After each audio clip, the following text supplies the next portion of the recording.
Pues miren, aquí seguimos en este canal de YouTube Alter de la Cruz. Gracias por su like, por ahí darle a la campanita. Ahora las preguntas y respuestas de los periodistas al presidente desde Palacio Nacional. Vamos a quitar el recuadro, vamos a escuchar. Empezamos. Abuso sexual del que está siendo acusado el diputado de Morena, Saúl Huerta. Es un joven de 15 años que pues ha narrado dramáticamente cómo fue este abuso. El diputado dice que es un intento de extorsión, pero hay una grabación donde pues le ofrece dinero a la mamá del jovencito para llegar a algún acuerdo económico. Ignacio Mier, el coordinador de los diputados de Morena, dice que no lo hizo en sus horas hábiles como diputado. Entonces, que ¿cuándo se deja de ser diputado? Yo sé que este asunto es un asunto pues que corresponde a las autoridades, pero usted como dirigente como de un movimiento, presidente de la República, condeno cualquier abuso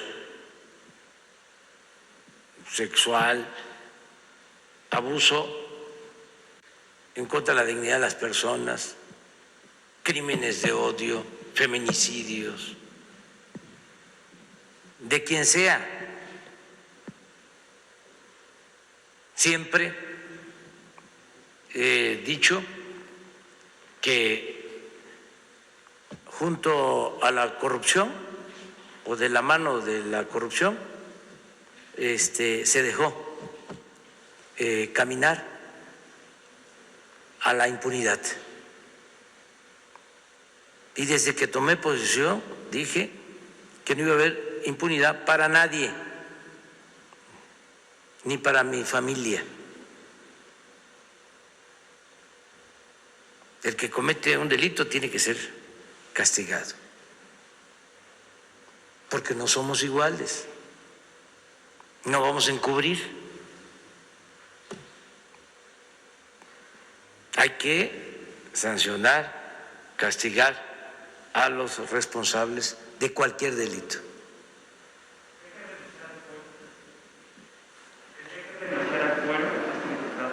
Sí, a todo lo que corresponda, y eso tiene que ver con el partido, pero también tiene que ver con el Poder Judicial, porque eso cae en la esfera del derecho penal. o sea, que no se escude en el fuero para no ser, no, porque ya de entrada lo dejaron en libertad porque tiene fuero como diputado. Sí, entonces, pero los afectados tienen que presentar denuncias.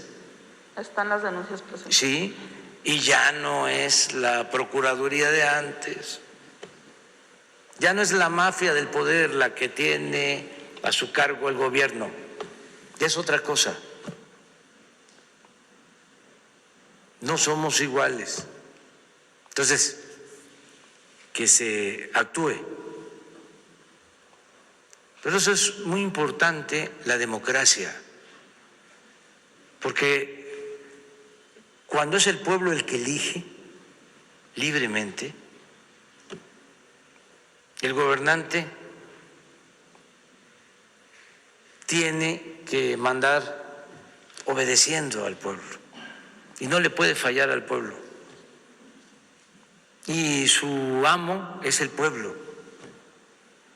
Cuando no hay democracia, cuando son los grupos de intereses creados los que imponen a las autoridades, lo que pasó, bueno, no puedo hablar de eso. Si imponen a una autoridad, pues va a ser un pelele, un títere, y va a estar al servicio de quien lo impuso. Cuando es el pueblo el que elige libremente, pues la autoridad está fortalecida y no hay ningún grupo de interés creado que pueda estar por encima del interés general, del interés superior, del interés del pueblo, del interés de la nación. Acuérdense de la recomendación del migrante de San Quintín. Licenciado, sí gana, tenga presente de que se necesita separar al poder económico, es decir, al dinero, al poderoso caballero don dinero, del poder político, separarlos. Así como separó, me dijo el presidente Juárez, el poder del clero, del poder público, porque a Dios lo que es de Dios y al César lo que es del César, así se necesita separar al poder económico del poder político, para que el gobierno represente a todos, a ricos y a pobres, que no sea el gobierno un comité al servicio de una minoría. Esa es la gran transformación y ese es un consejo de un migrante, un anciano respetable, sabio. Pues eso es lo que tenemos que seguir haciendo. Entonces se presentan estos casos y nuestros adversarios, pues ¿qué pueden sacar de raja? Si nosotros lo que queremos es que se castigue a quien comete un delito y no establecemos relaciones de complicidad con nadie.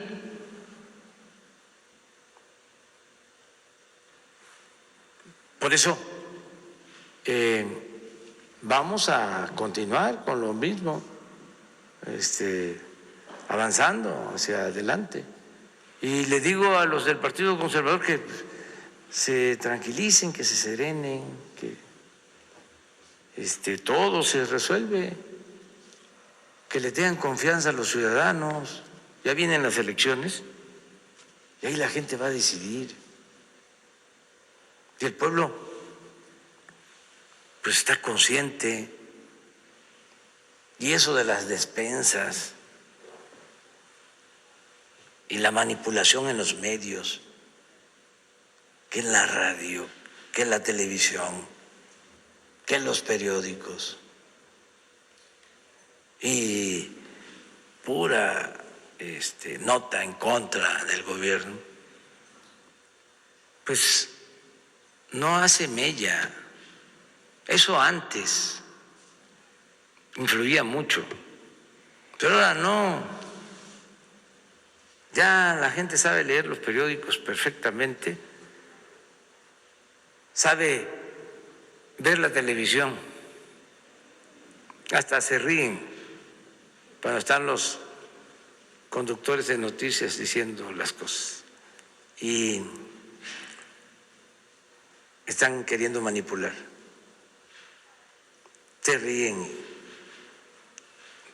les contestan. Ya la gente sabe escuchar el radio. Si no fuese eso, no, pues ya nosotros estaríamos acabados. Si viene alguien de fuera que no tiene conocimiento de lo que pasa en México y lee los periódicos, pues dice, ¿qué está pasando en este país? ¿No? Terrible. Por esa campaña, ¿no?, en contra. Más que no puedo yo, porque entonces sí me cepillaría el INE, pero que yo les ponga la encuesta del Reforma. Ya por eso, sí, mejor no. Hasta ahí la dejamos.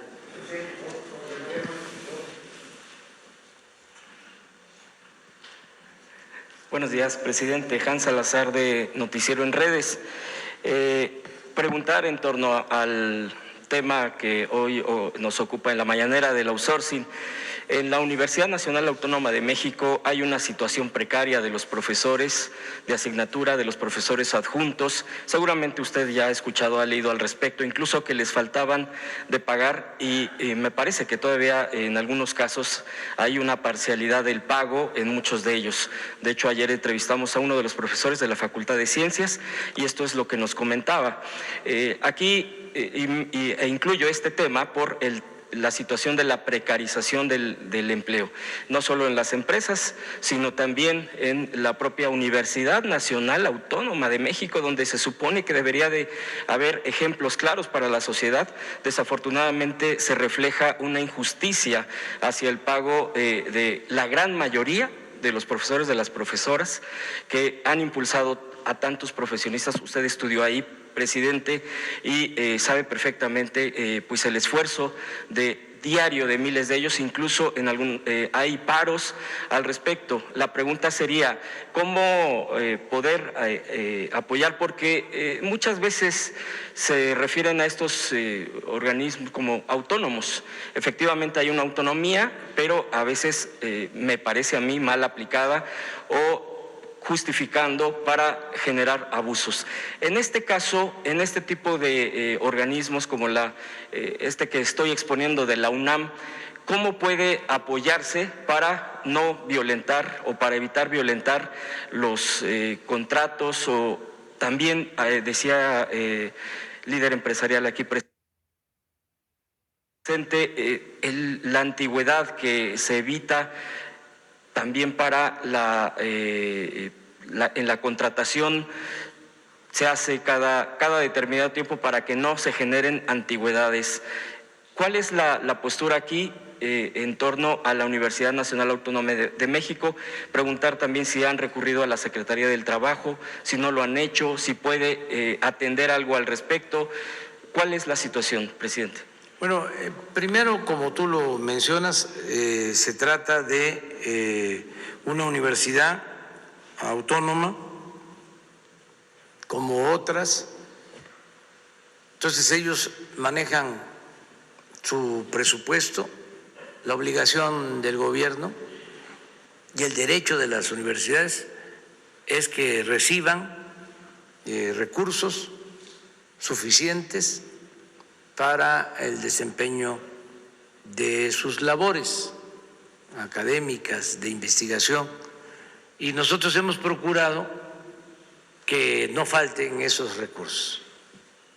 Siempre han habido aumentos por encima de la inflación, año con año, al presupuesto de las universidades del país, y lo vamos a seguir haciendo. Sobre la situación interna, pues no nos corresponde, pero creo que si cambiamos las prácticas en lo general, si actuamos, predicamos con el ejemplo, pues todo esto ayuda a crear un ambiente distinto y aunque se trate de organismos autónomos, los mismos trabajadores van a ir demandando que mejoren sus condiciones laborales. Es muy importante el que esto que estamos ahora aquí informando se sepa, se conozca, y esto es una contribución importante. Lo que aquí mencionó Carlos, que yo coincido, la mayoría de los empresarios cumplen.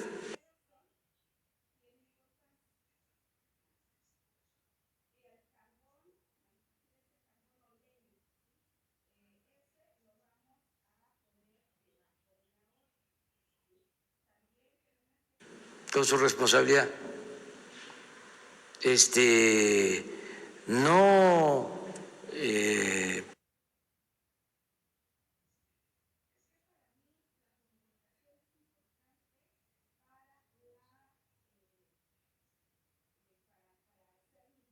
participan en estas prácticas de simulación, sino tratan bien a sus trabajadores. Incluso la mayoría de las empresas de México no pagan salario mínimo, pagan más. Esa es la realidad. Se puede ver de que los trabajadores que ganan salario mínimo no son la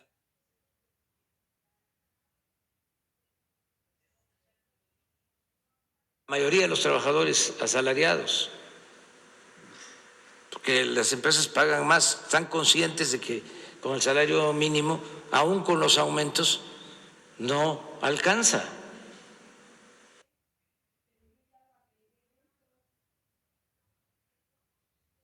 Entonces, la mayoría de las empresas cumplen con salarios justos, con prestaciones, pagan impuestos, son pocas. Y eso porque la autoridad se los permitía. ¿De dónde sale lo del outsourcing? Pues de la misma autoridad. ¿De dónde sale la evasión fiscal? Nada más haga un análisis en dónde están trabajando los que pasaron por el SAT durante el periodo neoliberal, todos en despachos fiscales, utilizando información privilegiada y las mañas que utilizaban para evadir impuestos. ¿Cuándo surge lo de la proliferación de las factureras? Hace 10, 12 años. Eso antes no existía. Pero estamos hablando de minorías, ni siquiera son empresarios, son delincuentes de cuello blanco, traficantes de influencia, pero se lo permitía el gobierno. No así el caso de los empresarios responsables, la mayoría de los empresarios de México. Entonces, todo esto tiene que ir cambiando, tiene que ir mejorando, y ahí yo agradezco, vuelvo a expresarlo, en un afán de colaboración del sector empresarial. Entonces, en el caso de las universidades, pues son autónomas, yo no sé si tú tengas algo que mencionar sobre esto. Pues no nos ha llegado información de la secretaria. Pero sí estaríamos en condiciones de orientar y de apoyar en todo lo que se pueda. Hay muy buena relación con el rector de la UNAM, que es una persona íntegra, profesional, es un agente decente, el rector de la UNAM. No tengo yo informes de que sea un malvado, que sea cacique. Conozco de otros, pero ahorita no. Vamos a hablar de eso. En este mismo tema, presidente, si me permite, ¿qué certeza tienen los empleados de que sus derechos sean respetados cuando en el sindicato de telefonistas están buscando cambiar a su líder, pero en las elecciones que tuvieron les están pidiendo que pongan su nombre y clave de empleado? Y en el caso de General Motors de Silao, los empleados denuncian que el sindicato de la CTM está cerrándole el paso a la Secretaría del Trabajo. No sé si la Secretaría nos pudiera comentar algo al respecto. Sí, no hay nada de eso. Se está garantizando que haya democracia sindical en todos los casos. Ya no es el tiempo de antes que tenían que identificarse. Se está garantizando el voto libre, secreto, lo saben los dirigentes, también en todos los sindicatos hay oposición, pero esos dirigentes de oposición tienen que ganarse la confianza de los trabajadores, porque no le vamos a hacer también como era antes de que, a ver, se va este líder y en el gobierno ponemos a este. No. Sí se acuerdan de eso, ¿no? Quitaban a un dirigente y el presidente o el secretario de Gobernación decidían quién iba a quedar por ese dirigente mal visto que perdía la confianza. Eso lo hacían en Pemex, en el magisterio, en todo. Esto para los jóvenes, pues, porque pasó hace algún tiempo, ¿no? Pasaba. Entonces nosotros, a ver, está mal un sindicato y está mal el dirigente. Entonces hay una oposición, que el gobierno nos ayude para quitar a ese mal dirigente y para que ponga alguno de la oposición. Eso no lo podemos hacer. ¿Quién es el que pone y quita? El trabajador. Eso es la democracia. Entonces tienen que ganarse la voluntad, y ahora que se está iniciando esta nueva etapa para que haya democracia sindical plena, yo no escucho a los dirigentes opositores hacer propuestas para convencer a los trabajadores de que los actuales dirigentes están mal y que ellos van a significar un cambio, que van a defender a los trabajadores para que tengan mejores salarios, para que tengan mejores prestaciones. No, es la lucha del poder por el poder, el quítate tú porque quiero yo. Les falta eso. Entonces, si van a los trabajadores a votar por los mismos, pues es también porque no se apuran, no se aplican los opositores. Ser opositor significa muchas fatigas. No es fácil, por eso cuando vinieron los del FREN aquí, yo dije, no van a tardar. No es fácil dormir a la intemperie. Los líderes iban a los hoteles.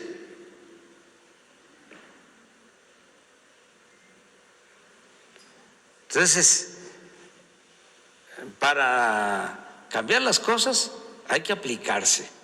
Pero tenemos registro que a la Secretaría del Trabajo han recurrido. No sé si la Secretaría del Trabajo pudiera comentar algo al respecto. Sí. Bueno, ya lo comentó el presidente, reiterar en ese sentido que se están llevando varios procedimientos. Primero, que se garantiza la libertad y la democracia sindical. A partir de la reforma publicada el 1 de mayo de 2019, es una obligación en todos los procesos internos de los sindicatos el que las elecciones sean a través del voto personal libre, directo y secreto. Si esta condición no se respeta, no se tiene por registrado ante las autoridades. Es una obligación y así ha venido sucediendo. Así se han llevado las elecciones en estos últimos años. Y todos los sindicatos conocen ya que esta es la realidad y que ni siquiera pensando que no se van a reformar los estatutos, entonces se va a poder seguir eligiendo a mano alzada o a través de cúpulas. No, porque la autoridad no puede recibir una modificación de alguna directiva si esta condición democrática no se respeta. Entonces, en estos casos se ha venido realizando de esta manera. En el otro tema, estamos llevando a cabo los procesos de legitimación en las diferentes empresas. Todos los contratos del país, todos, tienen que pasar por un proceso de consulta a los trabajadores, la legitimación de los contratos colectivos, por la enorme presencia de contratos de protección que existe, contratos que se firmaron en su momento, puede ser hace 5, 10, 15, 20 o muchos más años, en su momento se firmó un contrato sin el consentimiento de los trabajadores.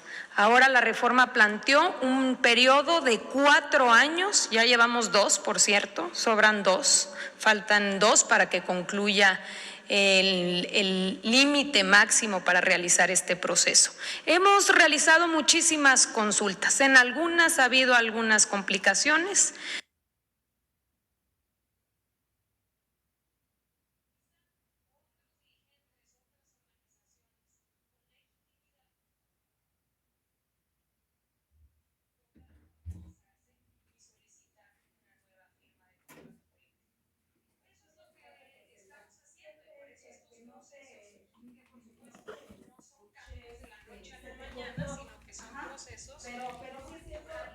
Porque todavía hay resistencias. ¿Qué pasó en Silao, que lo comentabas tú? Bueno, hay resistencias de que todavía hay gente